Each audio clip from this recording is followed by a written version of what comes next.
All right, so I'm going to show you guys another way to accurately measure your street section measurements.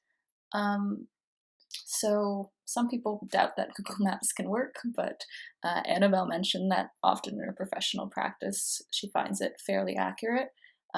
If we were in different circumstances, you might go out with a measuring wheel and actually measure the intersections. But I'm going to show you how to use those tools.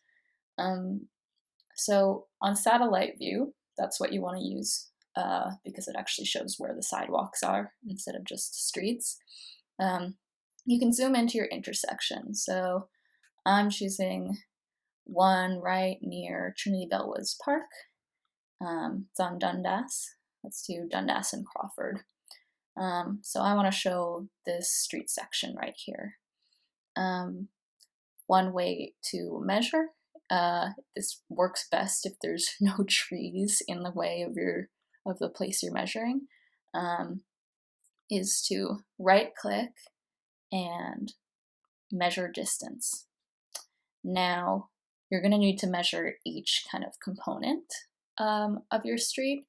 So you can see, you can start from the sidewalk edge, whoop, and it's already created another point, and make sure you're going right across, really perpendicular to any street lines. You can help and make sure it looks like there's a right angle here.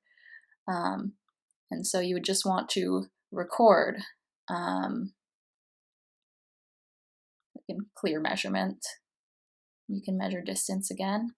And you can kind of drag these 2 points around wherever you want them to be. So you record this. This is right around 3.37. You might want to round it, and then you can just drag the next one right to the orange line. Sometimes it can be difficult to tell where the lines are. If so, go into Street View, and you can kind of see what the lines actually look like on the street. So I see like right in between these two tracks are where I'll be aiming for my middle street line. So I was pretty accurate. But yeah, that's the basic premise. So you'll want to do it for each one. You might find that it's not completely even, but generally, like these two center lanes should be something quite similar. They're not always are, but it's always best to be accurate. And then the cool thing about this is it's much easier to measure sidewalks because there's often not a lot of data in neighborhoods about sidewalk width. Some of them are estimates, but you can see here it's about 330. And this one over here is maybe around 3 meters. So yeah, this is definitely a tool you can use for somewhat accurate measurements. Focus on making the lines perpendicular to the street lines. And there you go. That's one tool to start getting the initial measurements for your street section.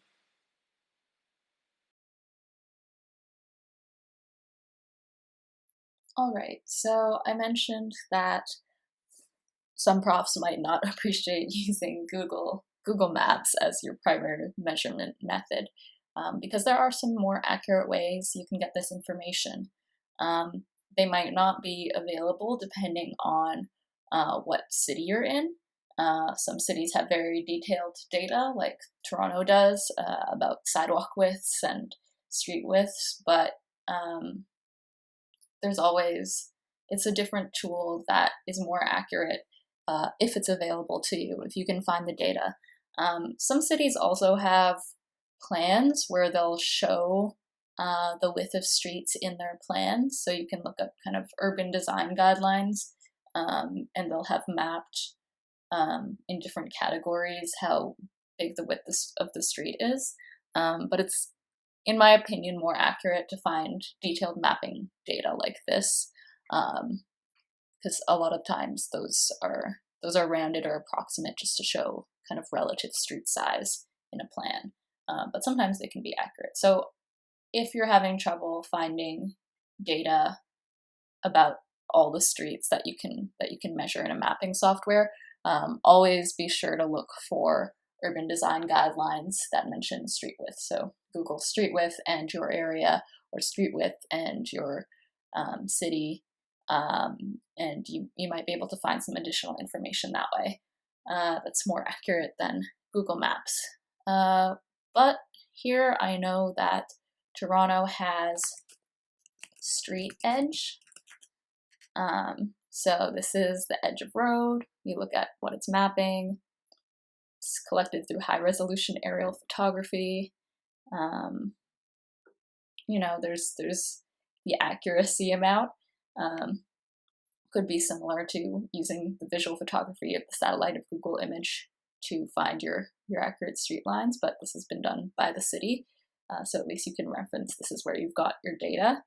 And so you're going to download Edge of Road.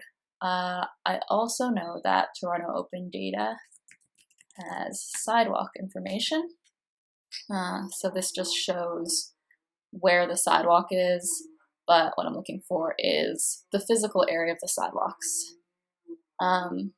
So I could download this data, and I've got a saw going on in the background. Hopefully I can edit that out, but I'm sorry if that's annoying. And yeah, we're gonna unzip this data and we're gonna open it in QGIS. Now I mentioned you can also open it in ArcMap or whatever software. Each of these tools has a way to measure lengths of things. There does not need to, you can look it up, you can say, how do I use a ruler, or how do I make measurements in whatever software you're using. And that'll be a good way to understand the tool you need to use if you're not using QGIS, like I tend to. So we've got the edge of road. I'm also gonna drop in the sidewalks. So right now it looks pretty crazy, but we're going to add the Google satellite image behind it. If you guys know how to do base maps, I'm sure you've done them before. I see some of you use them for your assignments. And then we're going to zoom in. You can also, of course, add not just satellite image to orient yourself. You could add roads. So I'm going to click on that layer. I'm going to go back to Trinity Bellwoods just because that's where I was looking before. And let's take off these. So let's go back to Crawford. So this is the one I did with Google Maps. You can see here is the edge of road. You can see it doesn't completely align with this particular satellite imagery, but it could align with other satellite imagery. And we've got the sidewalks. And you can see, like, this has some interesting detail here. It's including this part as part of the sidewalk. But you can also see that it doesn't align perfectly with this satellite image, but it also depends which satellite image they're using. And you can see it counterbalances this data quite well. It should be fairly accurate. It's another tool to use. And then you're going to use a measurement. So in QGIS, there's this kind of ruler tool, and you want to measure line. You can also measure angle, but here, very similar to Google Maps, you can measure different lines. So this way you have to press new. You start right at where you want to be, and then you go right in. You can zoom in to get a little more accurate. Right on that point, make it very perpendicular. And you see you've got your first measurement. What's cool here is you can also make a a list of measurements so you can measure all at once and then just write it all down. So I've done across, I've done across, and you can see I've got this many meters is the whole street, and then this is the final sidewalk. Right now it's measuring this. What's cool about this is you can also change if you want to do it in a more specific measurement, like centimeters. But meters is good for this assignment. But what you'll notice here is you can't really take measurements of the lanes, and it's very rare that you're going to have mapping data of every single lane. Sometimes those may be in design guidelines, but again, you might have to split the lanes evenly. If they're generally even, you might have to also look at satellite data or a combination of data in order to get your accuracy where you want it to be. But yeah, this is another tool to measure. And what's good about this is that you can reference the data and you can say, I got this from Open Data. City of Toronto has said that it's this width. Yeah, and I guess in conclusion, don't be afraid to use various sources of data together to get the most accurate picture of your street.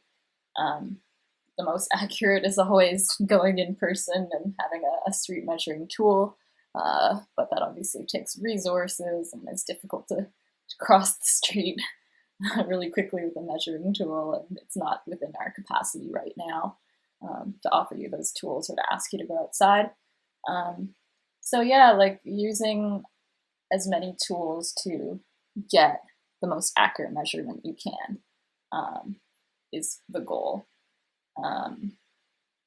Generally, you want to just get a sense of how wide the sidewalks are, what else could fit on them if it was needed, how wide the streets are, could there be a bike lane? There's a lot of things that you can consider based on street widths, amounts of lanes, and sidewalk widths,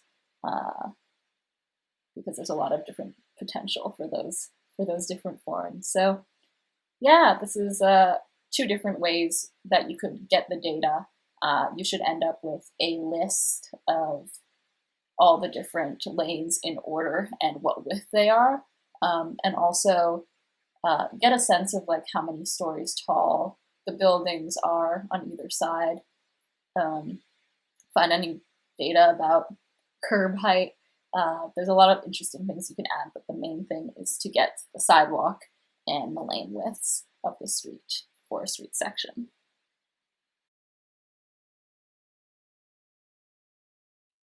Yeah, so StreetMix is a tool. I'm sure you guys have maybe come across it.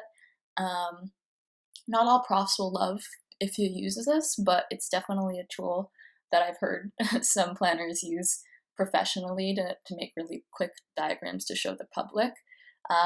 It's somewhat flexible, but you won't be able to show maybe specific things about the characters of your neighborhood. For example, there's this many building options. You can have shoreline, you can have tall building, storefront, this walk-up house, parking lot.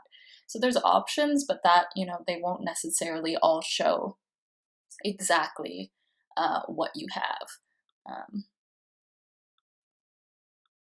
For example, like there's the pride flag. Maybe your neighborhood has a different flag up there. There's not every option, but it is a pretty quick tool for generally showing your different lane measurements. You can get pretty accurate here. You see I've shown you can do an additional decimal point. Probably you want to do 2, depending on like how even your measurements are. It's always best to try to be accurate. So you can add lanes and you can add different components by picking things up from here. You can choose your overall width. So you would get this from adding your sidewalk widths and all your lane widths together. You can choose very specific widths, so say mine is 35.05 meters. You can change that. You can see it's expanded. And my street name is Name Street. And you can even add a location, but I don't think that's really that suitable. Yeah, so if you go into your lanes, you can edit the size by clicking in. You can also show the directional arrows, which is very important to show the flow of traffic. You can have bike lanes. You can have trucks, cars. It's best to keep it simple. As you can see, there's other options that you can only get in the paid version, so it's again showing the limitations of StreetMix. Here we've got a shared bus and bike route. Here we've got a separated bike lane where they've added this planter box. You can see there's different options down here that you can scroll through. Waiting areas, food trucks, bike share stations, applicable to a lot of locations in Toronto and elsewhere. The little parklet. And within all of these, there's different sections. So you can change the direction the bench faces. You can make the width a certain width amount, but it's within reason. You can't make a parklet that's just like 0.8 meters wide. Yeah, there's buffer zones, and when you look into them, they won't just look like that. There's a lot of options. So to get a planter like we have already here, there's different options. You can even get a palm tree if you're planning in a different place. Yeah, there's a lot of options to show different details, but the main thing to do is to make sure your street widths are accurate. That's the important part, and then also to maybe make sure your building facades represent the right sort of environment. The building facades can even be like if there's a park, like in the case of when I was looking at Trinity Bellwoods, one of the sides was a park. You can scroll down. Then you can just make it parkland like that instead of any building. Yeah, so there's a lot you can do with this. You're permitted to use it for this assignment. Make sure that your laneways are accurate. That's the main thing that you need. Make sure the measurements of the sidewalks are right. You can even change the flow of people to show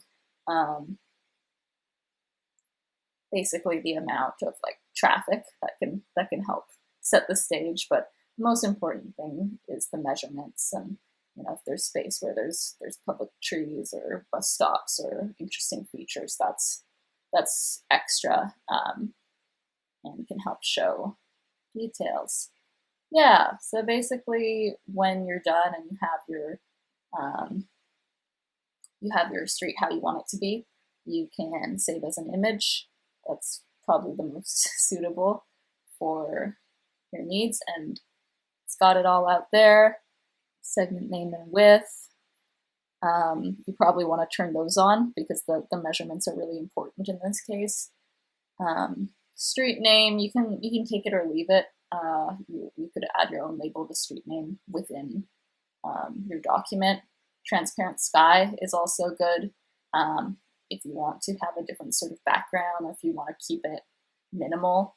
And you save it to your computer. So I'm going to save this to my desktop. It's a PNG image, and right now I can open it and take a look. You see the background is transparent, so it varies based on what you do. And you can insert this into your poster and it can look really, really clean. You can leave this or you can remove it, but you should indicate somewhere that it was made with StreetMix because it's not all your own artwork, etc.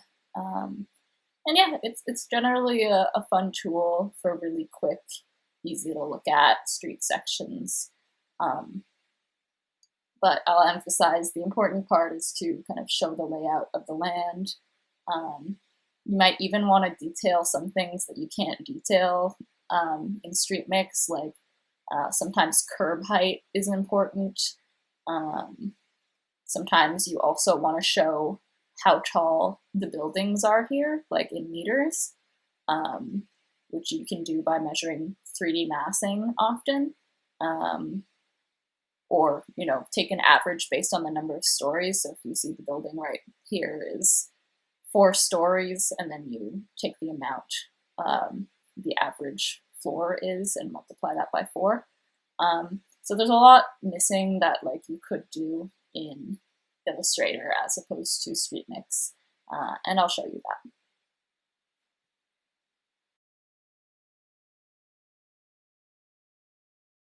So we're going on to making street sections in Illustrator. So I first wanted to show that if you do use StreetMix, there's also the opportunity to edit and add things after you've completed it. So I've just taken the PNG that we exported at the end there, dropped it into an Illustrator page. And you could do things like you probably want to make a different layer for this. So create another layer, additions, and lock this layer underneath. You could create a rectangle over the building area and kind of make a building that is more similar. Say your building is a giant square pink building, usually not the case, but could be. You can kind of edit that yourself while still maintaining the measurements, but showing more accurately what your building is like, or if it goes way far back, or if it's a super high rise and you want to show how high it is in comparison. If you also want to add additional measurements that might help give context to your streetscape, you can start here, start here.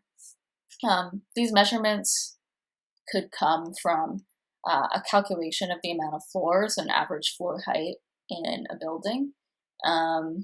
You could also measure it by, I know you guys have used SketchUp and found 3D massing data, so you could import 3D massing data and then measure kind of the height of the building. And so for a line like this, to make it look like it's gesturing to something, make the stroke black or dark gray. Maybe make it a bit thicker so you can see. And I would maybe add, instead of an arrow on each side, one of these little guys, just to show you're kind of gesturing to the end. You could also do 3 lines, like a line like this, and 2 lines like that. Or if you think a single line shows it the best, you can do that too. But let's change this to a less intense color. And then I've got my building, and I could take my text and say it's 40 meters high. Make sure it's consistent with whatever measurement you're using down here.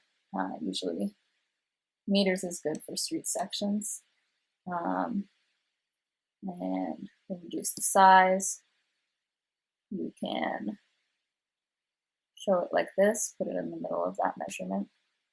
Make sure kind of the thickness of the letters and the thickness of the line are equivalent, so it looks like they're together.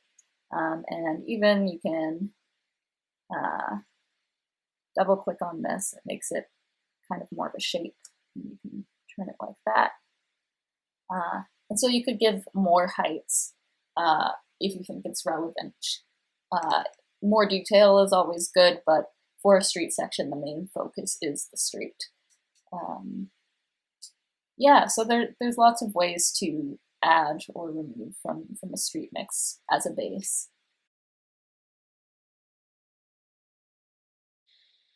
I also wanted to show some different examples to show kind of the diversity of what street sections could be. So this is the very basic, where you've just got a straight line across, and then you're going to show different measurements.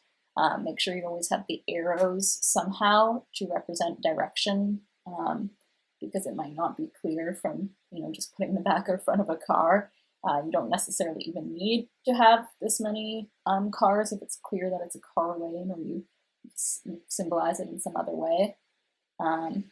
Here's a kind of cool one that has these like see-through silhouettes and these lines. It's not directly on it.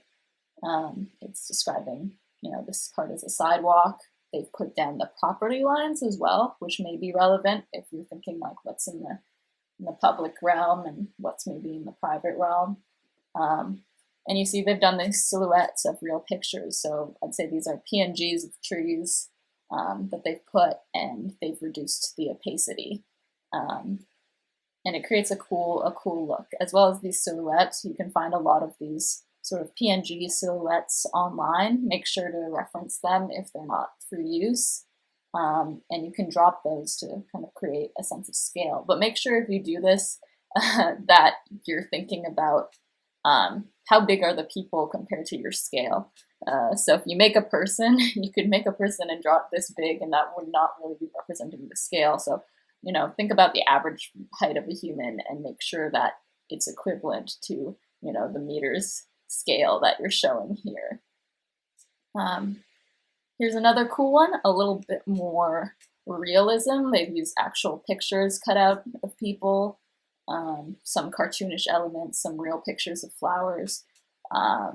Very, very clear by saying travel lane, bike lane, parking lane. Definitely show some lanes are used for parking. You can even show like if it's certain times, you can explain that it changes. And they've got the overall, direction, Main Street looking north, which helps people understand what your street section is. Make sure you have a title of what street and from what direction, and very minimal kind of building outlines. Now here's a cool one. Don't at all expect anyone to do this, but it's just to kind of give you different ideas about the potential of street sections and how they could really show, what the space really looks like.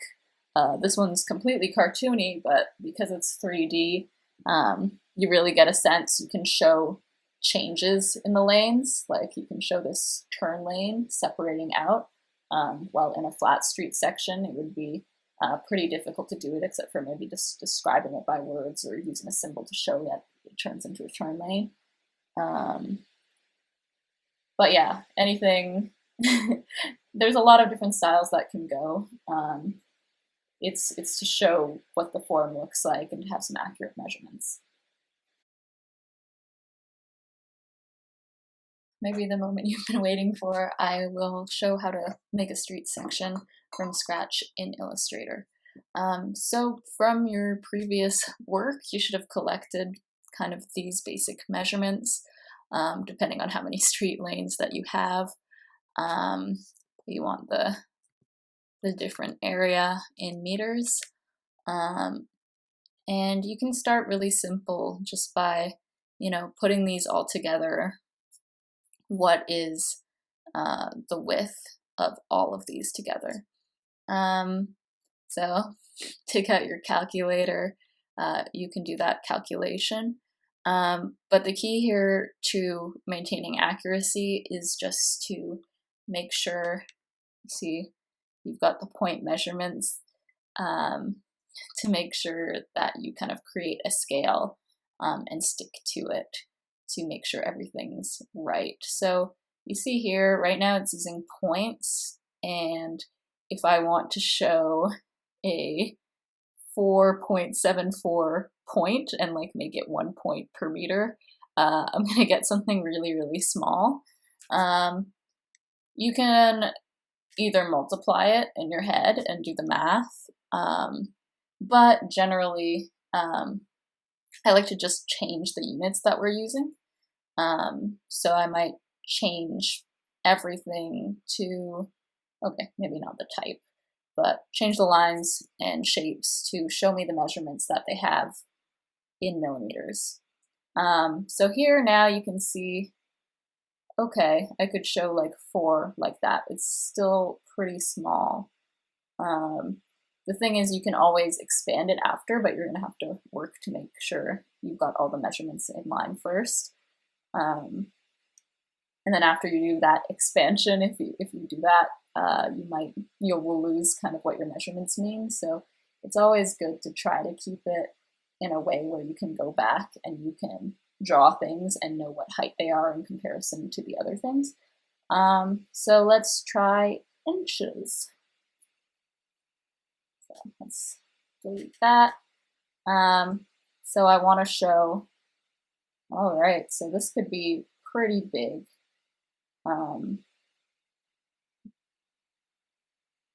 But you can see it's showing the inches. So if I want 4.74 inches, there we go. So that's my sidewalk. That's pretty big.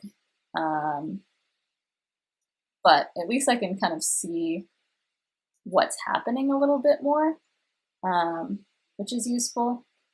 So one thing you could do is you just go to artboards and you edit your artboard. And you can make a new one, and you can make it much bigger.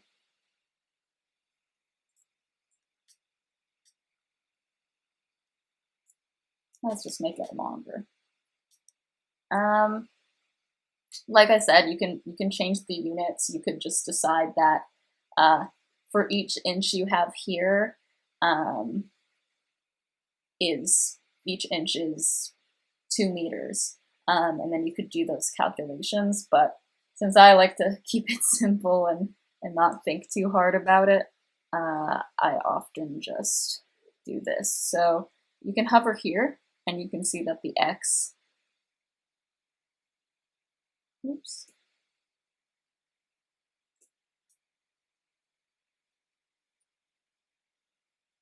You can actually go to properties. This is a way, also an easy way to do it. So this is W is for width, H is for height, and you can even type in 4.74 and it'll change the line. And so you could do that for each section and put them back to back. So this is the next street lane. It is 3.77 meters, and we're working in a scale of each inch is a meter. And so now to see the differences between these, we're going to do something that I showed you how to do before. So I highlighted both of them, and I go to stroke, and instead of arrows, I use these little notches. Now there's a million ways to show it. You don't have to use these notches. You can make them different colors. You can make them different widths. You could just draw your own lines only going upward. But here's a cool way to make sure that your ends of your things are aligning. Can be a bit finicky, but basically showing the end of where your measurement is. Then you've got your next one, and the next street lane is 4.54, and then you see since the next one's also 4.54, you can easily just copy and paste it. You can see still the width is 4.54. And there we go, we've got our next, and this one is 3.76.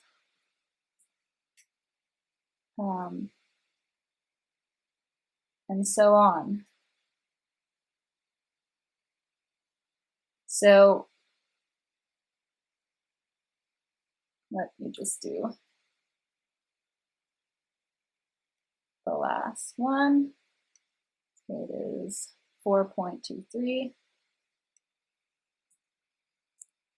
2, 3. Let me see, it's moved it. Always make sure you realign. So yeah, you see my artboard didn't go exactly as far. But the idea is just to make sure you understand your scale. If you're good at simple math, you can divide that by 2 and make it work for whatever size artboard. But I like to just keep it really simple and make sure I'm being accurate. So now we've got all of these. The next thing you want to definitely show is to put all your measurements in a very clear way. You could round this to the closest point, but I'm leaving it at 2 decimal points. It's up to you and whatever you need. So I'm just copying and pasting here. But if you have it in another document or have it written down, just use the text tool and add some text. These two are the same. And a couple more.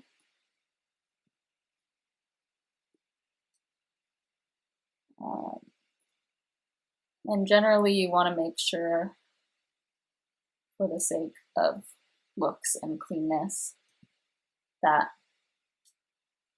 all of these are aligned. So you can do that by putting a line underneath in the first place, or you can use the guide tools that are in Illustrator. My computer's being a bit slow, but you can see how the lines align, and you can try to center it on each portion and center it with all the rest of them, like this. And so you've got really the basis of your work here, but you do want to show, however, that obvious in these is the raised ground between the sidewalk. You can look up average curb heights and then do the calculation to make it the most accurate, because sometimes it will be, higher or shorter than you think. But if you want to kind of create a block like this and say that's the sidewalk, and you just make sure that the street is lower to signify that curb. You can see people have done it with lines in a lot of cases, or with sort of blocks. You can just make one line that wiggles down, wiggles up for the sidewalk curbs. Here they had kind of one flat base, and then they added an extra little block to indicate the lift of the sidewalk. You just really want to show that difference. And as well, you want to show your building facades. So again, as I mentioned, like, you can calculate by floors, or you could use 3D massing if you want to get really accurate. But since you're still in scale, if you look at the height of this, you can see the height is 5.5 inches. So right now that's equivalent to 5.5 meters. So if I want to make it 4 meters, because not 4 meters, just 4 inches to represent 4 meters, you can do that, and there's your building facade in scale. I generally like to do kind of different little blocks for each, so I can show the color. You can do whatever you want with the styling, as long as it's clear. Showing different components as different colors often just helps the eyes distinguish that this is a sidewalk or not. You can also write out sidewalk. And another thing that you want to make sure to do, that you'll notice all these examples do, is have some indication of what sort of lane it is and which direction they're traveling. So sometimes they use pictures of the front or the backs of cars. Sometimes, you could get it from general knowledge, but you won't always be able to tell that something is a bike lane. So just writing bike lane or parking right underneath here, of course, as well as, okay, so when this happens with your with your text, you can double click on this and it will transform it back into a text box. So I might want to center this text box, and underneath I'm going to write what the component is. And I also want to show directions. So there's lots of ways that you could show directions. You could put a picture of the back or the front of a car here. You can take a line and make a really simple arrow. Whoop. Facing the other way. Also, when this happens, the scale of the arrow can be changed. So you can do 50, you can do 20, like maybe 30 would look good. And there's a very clear arrow. So, and you can place this anywhere on your section that demonstrates what you're doing. There's also a lot of different ways to demonstrate this. You can do it above the writing and make the arrow a little shorter or smaller. The general idea is that through some clear symbol, show the direction that things are going. Yeah, it's shown in some different ways here, and some of it is just implied, but it's always good to be clear.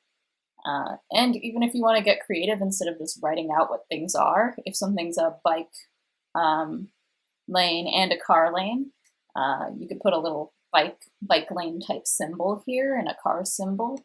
But it's good to write it out to make it very clear if you don't think the symbol necessarily explains it. It's also good to show different lines or lanes.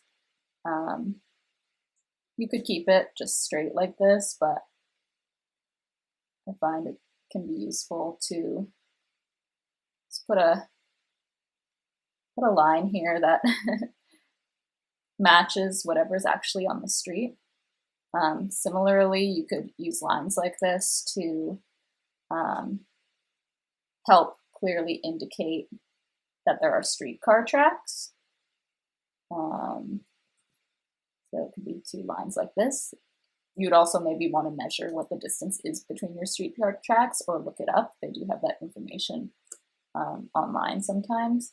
But it could also be, in this case, a bit more symbolic in order to show that there's these street lines.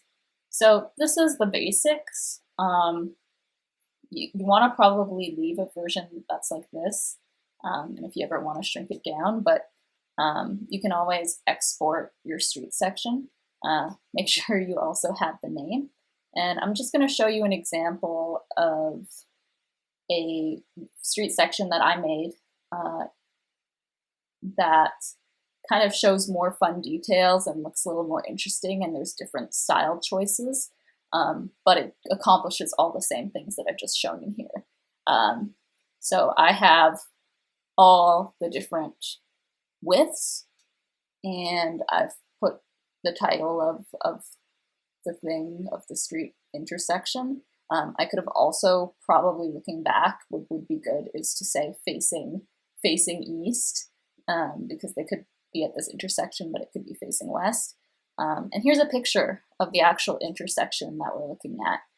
So I used kind of pictures I took when I went as a reference point for some of the details that I could add that would be interesting. So you can see I've added kind of this utility pole, I've added the street lamp, I've added, where there are trees. There's actually more details, so there's a war memorial right here. This might not be loved by all your profs because it's not, an accurate measurement of the war memorial or anything, but it's generally shown that Kew Gardens is this way. And if you look in the Google Maps, that's what the war memorial looks like. And it just kind of shows a bit of the character while still just clearly having the measurements of the street widths. I've added these sort of silhouettes, which were things that I traced. You can very easily like look up a picture of a car from the front or the back, and draw on top of it until it looks kind of like what you're trying to mimic, whether it's a streetcar or a car. And this way you can kind of get around having to use someone else's PNG. But if that's too much work for you, or you haven't learned a lot about the curvature tool, which you can see me using here, the curvature tool is pretty cool. You can double click and it makes the edge kind of a corner, but then you double click and it makes it curved. So you can use combinations of edges and curves to create whatever form you want. And you can do this on people as well to kind of create a silhouette of a person or even a motorcyclist, as you see here, to kind of show the scale and who uses these lanes. You can see I also added details like the bus stop. There's a sidewalk that splits into a higher and lower form along this corridor, so I included that detail. Even though you can't see it very well, it would actually be cool from a 3D perspective, but that's difficult to do. I've used this kind of green pea parking symbol to represent that this street is also used for parking this many meters in. It's all about just communicating the space. These are details that you don't necessarily need. And this could also benefit from just like describing what the lane is for, like streetcar and car lane, so that there's no ambiguity. And I added this little Tim Hortons building, based on what I have here, and estimated the building height based on the fact that it's 3 floors. And you can see I just took it's just a PNG image, white PNG Tim Hortons logo is what I Googled probably. And I put it over there to create this sort of look, as well as just making the tree out of lots of different blobs. Opacity is your friend here. If you want to like layer things on top, or you want to make them less obvious than the important data, which is down here, make sure that the measurements are always seen. You can lower the opacity of things. I did that for the tree, so you can see the flag in the background. I also made these lights. You can also look up PNGs for planners. There are some interesting sets, but you'll probably have to either pay for them, or you can reference them if they're kind of open source. And yeah, but this is all just created from various rectangle shapes, as you can see here, or like these squovels, as they're called. What do they call them here? Rounded rectangle tools, not squovels, where you can create these different hard or softer edges, and just circles and rectangles layered on top of each other and grouped together. You can accomplish a lot of imagery. I mean, even look at this little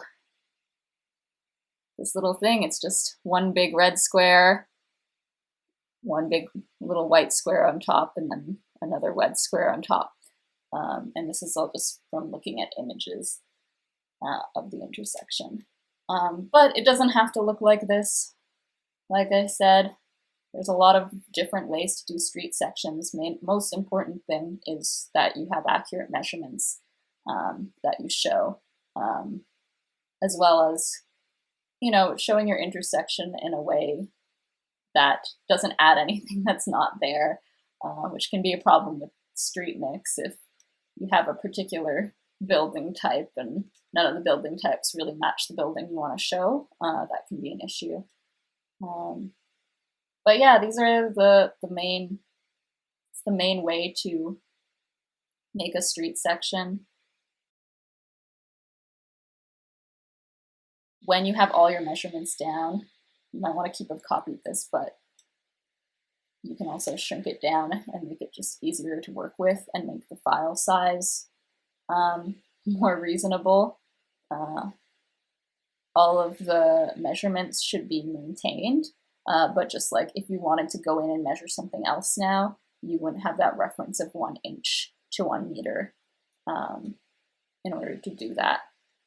When you're done decorating your street section or adding in all your buildings, you can just simply export. I like to export selection because it only exports what you're hovering on, which means like if you put it on your poster, there won't be a big white space around it that covers up other elements of your poster. So you could export this asset, and then say you have your Illustrator file. Maybe I'll find the example from the last one. I can open it.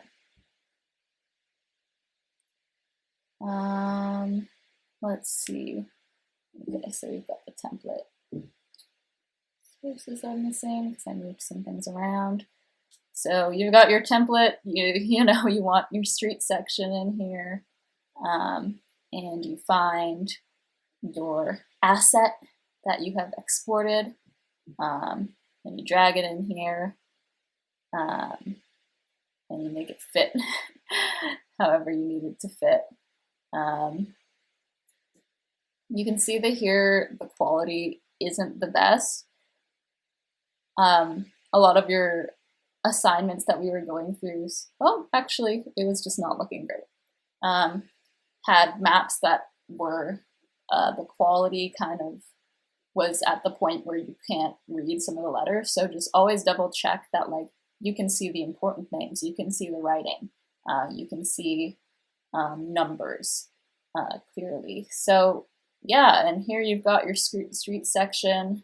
You could leave it like this, or you could put an outline on it, let's say. You could do like this. I'll move this in the background. So this is your street section. It's like this. Runs around here. And then you could put a caption or a title, move it around. Different street sections will be different lengths, so you can always expect it to fill up the space. But if I lowered the height, because I wasn't looking, maybe the utility pole isn't that important, you can make it smaller and bigger in order to fit into whatever layout you have. But yeah, those are the basics. Don't be intimidated by like all the details here. You don't have to spend forever making it. That was just a way to show, you know, the potential to show a bit of the character and make the street section more engaging. But the really important stuff for now is just the accuracy of the streets, as I've repeated. So hopefully this serves you well, guys. Make sure you think about like the units matching up. Illustrator, I would totally recommend that you give it a try in Illustrator at least once instead of using StreetMix, because it'll be a lot more flexible and you could in the future make things more like this instead of things like this that will all look kind of the same. But if StreetMix is where you're at right now, it's also a completely valid tool in order to make street sections. So good luck on this component of your assignment, and I hope this was helpful.